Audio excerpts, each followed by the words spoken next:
Audio Jungle.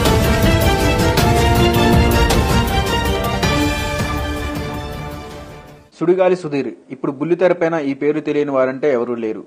తన నటనతో ప్రేక్షకులను ఎంతో అలరింపజేస్తాడు. మొదటగా చిన్న చిన్న మ్యాజిక్ చేస్తూ బుల్లితెరపైకి ఎంట్రీ ఇచ్చిన సుధీర్కి జబర్దస్త్ కొండంత అండగా సపోర్ట్ ఇచ్చింది. ఇక జబర్దస్త్ షోతో సుడిగాలి సుధీర్ స్టార్ తిరిగిపోయింది. ప్రస్తుతం సుధీర్ చిన్న చిన్న షోకి యాంకరింగ్ చేస్తూ తనకంటూ ఇండస్ట్రీలో ఒక ప్రత్యేక గుర్తింపుని సంపాదించుకున్నాడు. ఇక ఇతను ఢీ షోలో రేష్మితో అలాగే ప్రదీప్తో కలిసి చేసే కామెడీ ఇంకా డాన్స్ కి ఫ్యాన్స్ అందరూ ఫిదా అయిపోతారు. అసలు ఆ షోకి అంత రేటింగ్ వస్తుంది అంటే దానికి ఒక రకంగా సుధీర్ కారణమని వార్తలు కూడా వినిపిస్తున్నాయి. మొన్నటికి మొన్న ఒక షోలో పాట పాడి సుధీర్లో ఒక కొత్త కోణాన్ని ప్రేక్షకులకు చూపించాడు. సుధీర్ అంటే ఒక కమెడియన్ కాదని, అతనిలో సకల పోషకాలు ఉన్నాయని నిరూపించుకున్నాడు. అయితే సాఫీగా సాగిపోతున్న సుధీర్ లైఫ్లో తాజాగా ఒక విషాదం చోటు చేసుకుంది. సుధీర్కి ఎంతో ఇష్టమైన తన నాయనమ్మ గుండెపోటుతో మరణించారట. తనకు తన తల్లి తర్వాత అన్నింటిలోనూ సపోర్ట్గా నిలిచింది తన బామ్మే అని సుధీర్ చెప్తూ ఎక్కి ఎక్కి ఏడ్చాడట.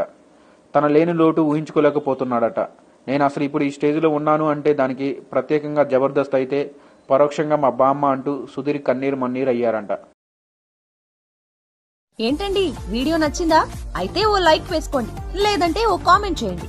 ఎప్పటికప్పుడు మా వీడియోస్ చూడాలంటే సబ్స్క్రైబ్ చేసుకోండి.